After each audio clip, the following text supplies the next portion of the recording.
आयु जोडिदिनेमा महिनामा उहिलेको इतिहास सम्झना आयो। उहिले यो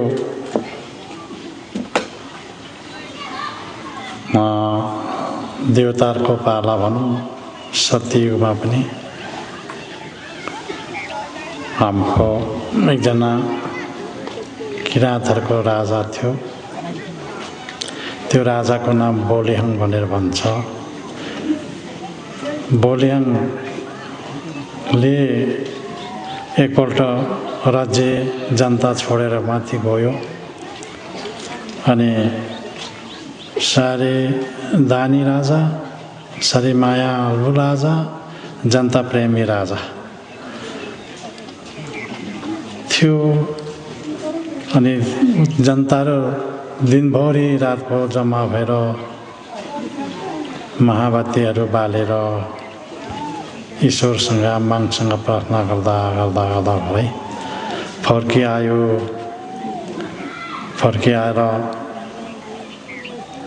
अहिले विभिन्न अर्थमा लाग्छ, तर फर्किआएको दिनमा चाहिँ उहाँको नाममा अहिले पनि तिहारको बेलामा झिलिमिली बत्ती बाल्छौँ उहाँको सम्झनामा। त्यस्तै यो मलाई लागेको छ, अब हाम्रो गुरुले उहाँ छोडेर जान्छ कि भनेर तपाईँहरूको मनमा यो कुरा गएको रहेछ र तपाईँले मलाई पनि आयु मागिदिनु भएको छ र वरदान मागिदिनु भएको छ र तपाईँहरूले लाखौँ बत्ती बालेर लाखौँ ध्वजा रोपेर मनसँग प्रार्थना गर्नुभएको छ। त्यो कुरा मागले पक्कै सुन्यो होला जस्तो मलाई लाग्छ। कता विरक्त लाग्यो, विरक्तको सम्झना आयो। हुन त मानिसको चोला भनेको 2 दिनको एउटा घाम छाया जस्तै हो। एक दिन आइन्छ, एक दिन गइन्छ। एक दिन राम्रो काम नराम्रो काम सबै गरेर गइने हो। तर मेरो यो हाम्रो धर्म कर्मलाई अगाडि बढाउनको निमित्त मैले जोड दिँदै आइराखेको छु र हाम्रो भक्तजनहरूले कुरो अलिअलि बुझ्यो जस्तो मलाई लाग्यो। पुरै नबुझे पनि अलिअलि चाहिँ तपाईँहरूको पेटमा घाम लाग्यो कि जस्तो मलाई आशा लागेको छ। यो कर्म गर्नुभयो, तपाईँहरूले मलाई आयु मागिदिनु भएको छ र वरदान मागिदिनु भएको छ। यो पक्कै पनि मागले सुन्यो होला र अब हेरौँ, अब रहँदा बस्दा 1-2वटा कामहरू गर्दै जाउँ। आयु पाइयो होला। मेरा त पहिलाको आयु त 20 वर्ष 21 वर्ष मात्रै पो। 21 वर्षमा पनि मैले आयु मागिदिएर अहिलेसम्म बाँचेको हो र म जन्मिँदाखेरि पेटमा हुँदाखेरि हिमाई ठोक्रानीमा मागेर म पेटमा रहेर जन्मेका हुँ र यही वरिपरि म खेलेका हो र यो धर्म पक्रेर महागुरुको वचनहरू र बोलीहरूलाई मैले अगाडि बढाउने काम त गरिराखेको छु। तपाईँले सम्झाउने काम पनि गरिराखेको छु। हामी अब यो मेरो नामको साथसाथै तपाईँहरू सबैलाई पनि आशीर्वाद पाउनु भएको छ, वरदान पाउनु भएको छ, मागुवा पाउनु भएको छ। तपाईँहरूले लाग्छ हामी किराँतहरू त ठुलो माथि यज्ञ गऱ्यौँ भने पानी आउँछ। यसले गर्दाखेरि यो अशुभ होइन, यो शुभ हो र हामीले मागुवा प्रदान भएको छ। मेरो बिहा हुँदा पनि पानी ठुलो आएको थियो र विश्वले मकै छर्यो, विश्वले खेतीपाती लगायो, त्यो साल अन्न फल्यो। यस्तै आशीर्वादहरू हुन्छ क्या। अब यो तपाईँले यो कर्म गर्दाखेरि यहाँ ठुलो पानी आउने जन्मको गरे यो आशीर्वाद पर्सेको हो, यो मागको दया हो र तपाईले जो माग्नु भएको छ, जो मनमा सम्झेर माग्नुभयो, मलाई मागिदिनु भयो, त्यो कुरा पक्कै माग्ने सुनेको छ जस्तो मलाई लाग्छ। र अब हाम्रो भक्तजनहरू स्वदेश विदेशबाट हामी आएका छौँ, प्रतिनिधिको रूपमा पनि आएका छौँ, संसारभर छरिएर बसेका छौँ। अहिले हामी अब नोकरी चाकरी गर्नेमा लागेका छौँ। संसारको तपाईँहरूले पैसा बटुलेर यत्रो ठुलो माथि यज्ञ गर्नुभयो। अहिले साल त सेवै सेवा, यज्ञ नै यज्ञ भइराखेको छ। एकदम छिट्टो यो आशीर्वाद माग्नुभयो, यो हामी सबैले पाउनेछौँ। एउटा विश्वमा नोकरी गर्नु, चाकरी गर्नु, पैसा कमाउनु राम्रो कुरा हो, नराम्रो भन्दैन। उहाँ सबै हाम्रो देशमा आउने हो, त्यो पैसा सबै हाम्रो मुलुकमा आउने हो, हाम्रो नेपाल सानो राज्यमा आउने हो। तर मलाई विडम्बना नजिक लाग्छ भने अब विश्वयुद्धको नजिक पुगिराखेका छौँ कि यसले गर्दाखेरि भेट हुँदैन कि मैले सबै देशमा मेरो मन पुग्यो। हिजो हाम्रो भक्तजनहरू जहाँ जहाँ बसेका छ त्यहाँसम्म मेरो मन पुग्यो। मैले सम्झेँ तपाईँले गोली नलागोस्, बम बारुद नलागोस्, तपाईँको जीवन जिन्दगी चाहिँ माग्ने सुरक्षा रक्षा गर्नु है भनेर मैले बल मागेको छु। त्यसले गर्दाखेरि हुन त अहिले विभिन्न रोगहरू व्याधहरू आइराखेका छ, रोग व्याधले पनि हाम्रो मान्छेहरू मरिरहँदैछ। बस्छौँ, खान्छौँ र पैसा कमाउँछौँ, छोराछोरी पढाउँछौँ। छोराले छोरीले राम्रो काम पाओस्, राम्रो काम गरोस् र व्यवहारिक जीवनलाई उन्नतिशील बनाओस् भनेर हामी सोचेका छौँ सबैले। यसमा पनि मनको आशीर्वाद त छ। तर युद्धले गर्दाखेरि अलिकति बिजोग हुन्छ कि भन्ने कुरा मलाई लागेको छ। यसले गर्दाखेरि अब लडाइँ झगडा हुन्छ, उतापट्टि मारपिट व्याधहरू मचिँदै जान्छ, मान्छेहरू ठप मर्दै जान्छ। मलाई चिन्ता लाग्छ क्या। यसले गर्दाखेरि हामी विश्वमा खेल्छौँ, बस्छौँ, खान्छौँ र पैसा कमाउँछौँ, छोराछोरी पढाउँछौँ। छोराले छोरीले राम्रो काम पाओस्, राम्रो काम गरोस् र व्यवहारिक जीवनलाई उन्नतिशील बनाओस् भनेर हामी सोचेका छौँ सबैले। यसमा पनि मागको आशीर्वाद त छ। तर युद्धले गर्दाखेरि अलिकति बिजोग हुन्छ कि भन्ने कुरा मलाई लागेको छ। यसले गर्दाखेरि अब लडाइँ झगडा हुन्छ, उतापट्टि मार्गी रोग व्याधहरू मचिँदै जान्छ, मान्छेहरू ठप मर्दै जान्छ। यसले गर्दाखेरि हामीलाई अलिक चिन्ता छ। यसले गर्दाखेरि यो सबै शान्ति होस् भनेर भरसक चाहिँ हामीले हिजो पुकारेको छु। मैले पुकारेँ, मैले सम्झेको छु। तपाईँ हामीमा अशान्त नहोस्, तपाईँ हामीमा मरुभागो नहोस्, तपाईँ हामीमा रोग व्याध नलागोस् र सुख सुविधासँग हाम्रो जिन्दगी बाँचोस् र सुख सुविधासँग राम्रो सेवा गर्नु पाइयोस्, मागको हाङको सेवा गर्नु पाइयोस् भनेर मैले सम्झेको छु। मैले हिजो सम्झेँ, मैले त्यही नै पुकारेको छु। विश्वभरि हाम्रो धर्मावलम्बीहरू छन् र धर्मावलम्बीहरू धेरै बढेपछि गुरु र चेलामा माया, दोहोरो माया हुन्छ। त्यो माया गाँसेको हुन्छ। यसले गर्दाखेरि दोहोरो मायाले गर्दाखेरि माया लाग्छ क्या। यसले गर्दाखेरि मैले त्यो सम्झेँ। अब चेलाको लालमा सोच्नु नसक्ला, कसैले सम्झिनु नसक्ला, त्यो बेग्लै ठाउँ उनीहरूकै ठाउँमा छ। त सोच्न सक्ने र सम्झिन सक्ने मसँग नजिक हुन्छ। र म यही कुरा तपाईँहरूलाई भन्नु चाहेँ। र तपाईँहरू भुटानबाट आउनुभयो, आसामबाट आउनुभयो, दार्जिलिङबाट, सिक्किमबाट आउनुभयो, इन्डियाबाट त नजिक भन्नाले धेरै आउनुभएको छ। अब अरू ठाउँबाट अरू देशमा जानेहरूले त प्रतिनिधिको रूपमा आएका छन्। यहाँनिर तपाईँले सन्देश सुनाइदिनु, विश्व शान्ति मानव एकता होस्, मानिसहरूमा सद्भाव रहोस्, मानिसहरूमा झगडा नहोस्, मानिसहरूमा गुन्डागर्दी नहोस्। यी कुरा सम्झेर सत्यसँग बाँच्नुपर्छ भन्ने कुरा नै हामीले मुख्य ध्यान दिनुपर्ने कुराहरू यिनीहरू हो। र हामी तपाईँहरूको नाम एउटा आशीर्वाद माने, आयु जोड्ने, आयु माने क्रममा तपाईँले महाबत्ती बाल्नु भएको छ। यो महाबत्ती बलेको जस्तो हाम्रो आयु लामो होस्, हामीले चिताएको कुराहरू पुगोस्, सम्झेको कुराहरू पुगोस्। अब हामीले सोचेको कुरालाई हामीले पुरा गर्न सकौँ, यही कुरा नै हामीले कामना गर्नुपर्छ। यसमा मागको पनि अलिकति दिन रहनुपर्छ क्या, मागले पनि अलिकति चाहिँ झर्का दिनुपर्छ, त्यसै हुँदैन।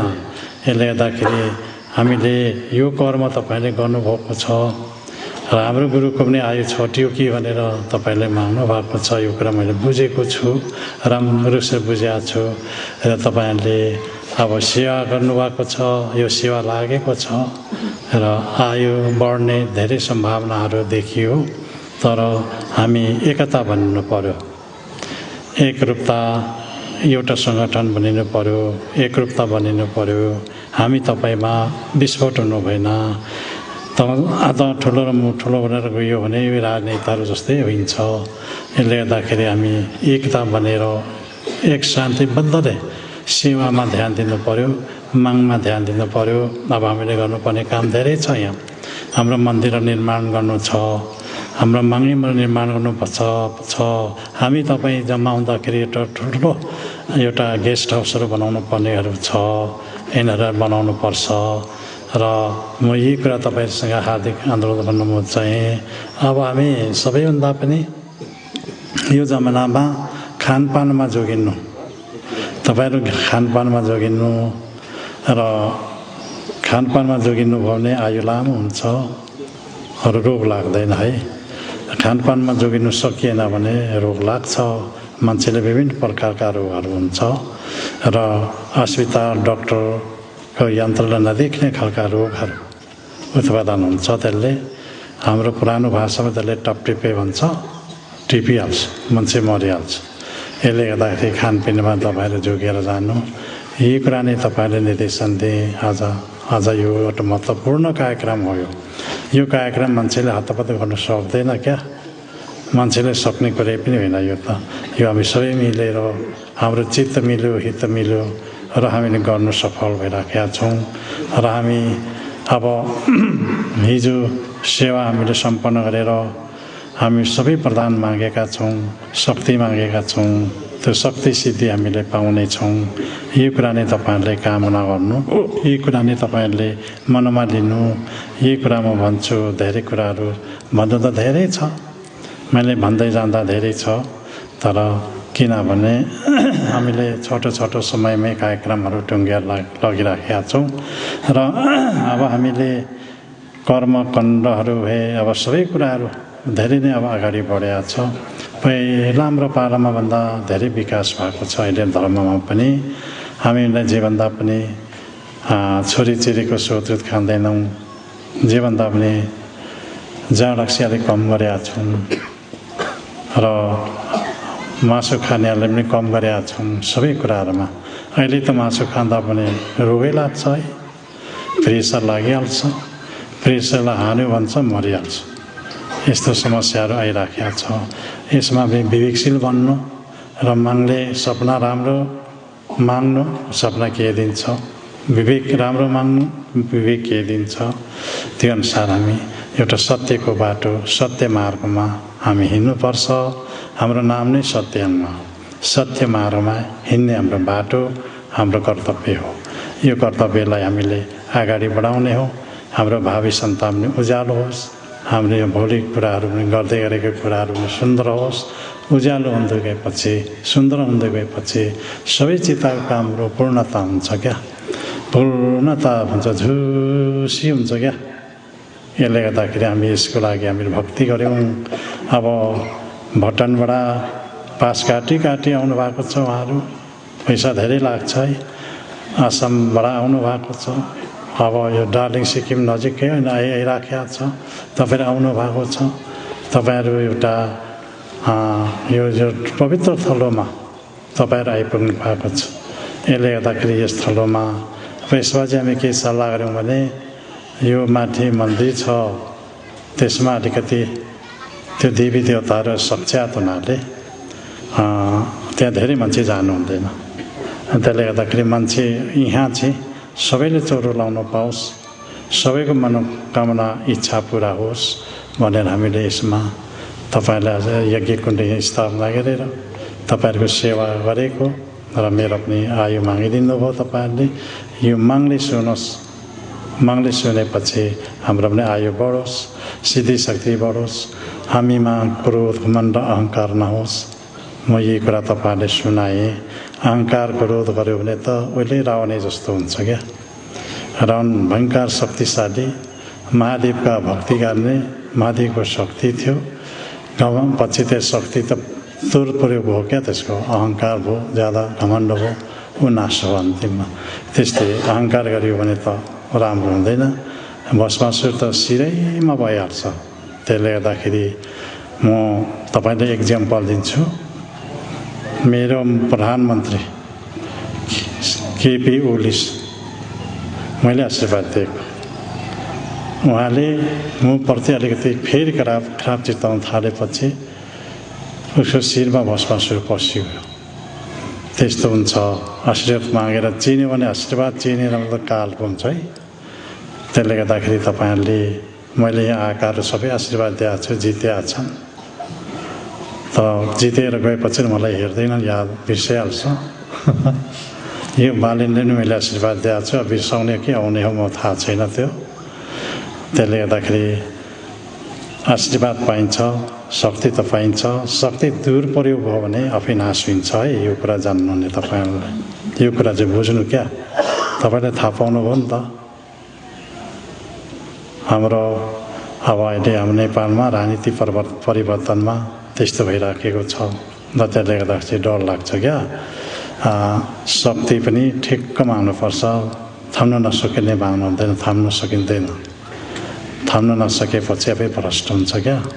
त्यसले गर्दाखेरि हामी शक्ति सिद्धि त मागेका छौँ, ठिक्क मागेका छौँ। हामीले ज्ञान बुद्धि मागेका छौँ, विवेक मागेका छौँ। ज्ञान बुद्धि पनि हामीले राम्रै किसिमले मागिराखेका छौँ। पुगेको पनि छ तपाईहरुले। तपाईहरुमा विकास आएको छ।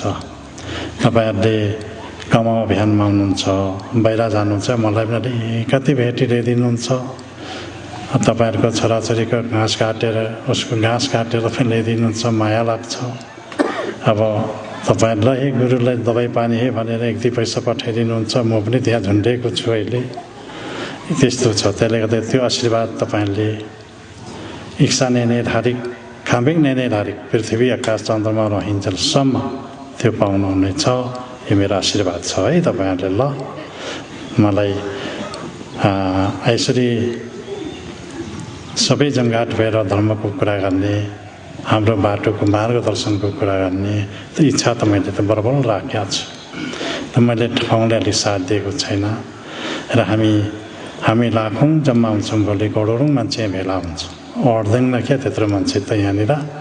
यसले गर्दाखेरि यहाँ ठाउँ हामीले चाहिएको छ। फेरि समस्या त्यो छ, मान्छे बढ्दै गएपछि ठाउँ पनि चाहिँदो रहेछ। हामी यसरी पानी आउँछ, झरी आउँछ, कहिले बादल आउँछ, हामीले आनन्दसँग बसेर धर्मको कुरा गर्ने, कर्मको कुरा गर्ने। हाम्रो धर्म यो हो। यसरी हाम्रो धर्म बिग्रेको छ। अब हाम्रो धर्म त हाम्रो किराँतमा त सबैभन्दा पनि भोग लाउने चलन अझै पनि छ। त्यसले बिग्रेको, त्यसले अज्ञानता छायो। हामीमा ज्ञानलाई घुण्टित भयो, ज्ञानको बाटो रोकिएको छ। त्यो सुधार्नको निम्ति महागुरु आउनुभयो।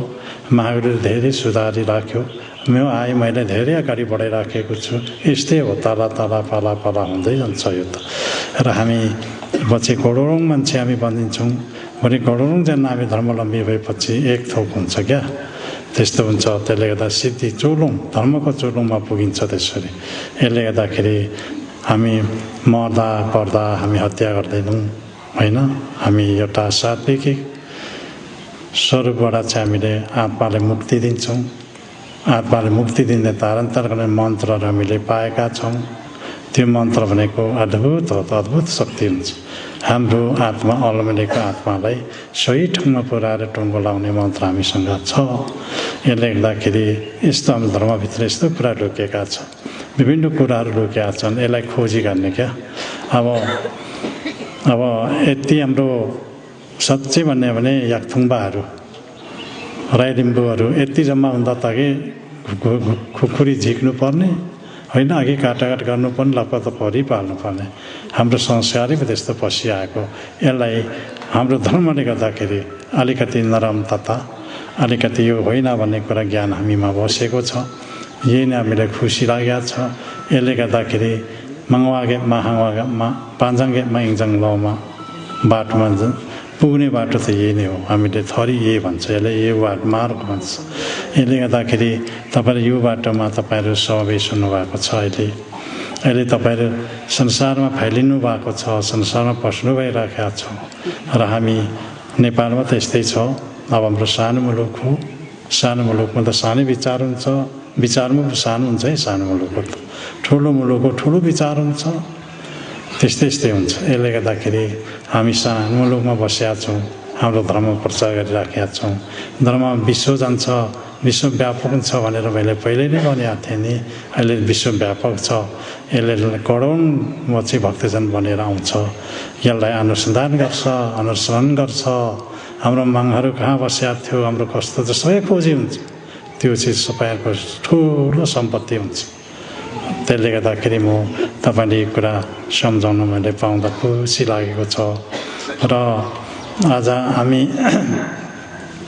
हाम्रो कार्यक्रम भनेको भोलि दान दक्षिणा गर्ने कार्यक्रम छ र आज चाहिँ हामी चाहिँ रोटी खाएर बस्ने कार्यक्रम छ आज हामीले आज बसौँ अनि भोलि दान दक्षिणा गरौँ अनि त्यहाँदेखि मात्रै बिदा हुन्छ यसले गर्दाखेरि यो कुरा तपाईँले सुन्नुहोला अब हामीले पानीले पनि साथ दिएको छ त त्यति ठुलो पानी नआउला अब त र हामी खेतीपाती गर्नु पनि साथ आएको छ सह आएको छ हामीले त्यो पनि गर्नै पर्छ सबैभन्दा पनि दुःख बिमारलाई डराउनु पर्छ अहिले यो पनि नयाँ नयाँ खाले रोगहरू आएको छ यसले टिप्छ क्या मान्छे धेरै मरिन्छ अब यो बम्बार्डिङ भएपछि लडाइँ भएपछि झगडा भएपछि त हाम्रो मनधमले के भन्छ भने खाम्बीमा गयाम सुत्तु भनेपछि त मरिन्छ क्या राम्रो हुँदैन यसले गर्दाखेरि यो नराम्रो चेष्टाहरू सबै शान्ति भएर जाओस् भनेर हामी होमादि सेवामा पुकारेका छौँ मङले सम्झाएका छौँ